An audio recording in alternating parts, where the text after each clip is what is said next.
sharing something for work, or just forwarding info to a friend, this is super handy to know. So let's dive right in. First, make sure you're signed into your Gmail account. If you're not, just type in your email and password to log in. Next, click the big red or white compose button on the left side, right under the inbox tab. That opens up a fresh message window.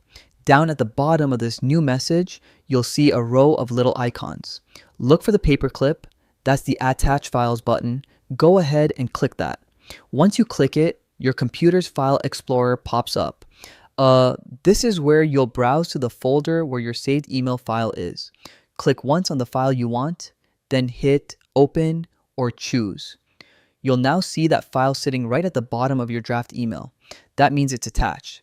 Take a quick second to double check it's the right one. You don't want to send the wrong doc.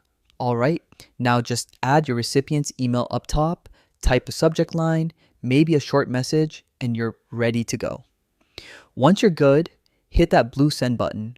Your email with the attachment is now on its way. And that's it. Pretty simple, right?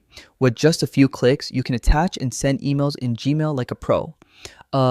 If you need a refresher, just replay the steps. Thanks for watching and happy emailing.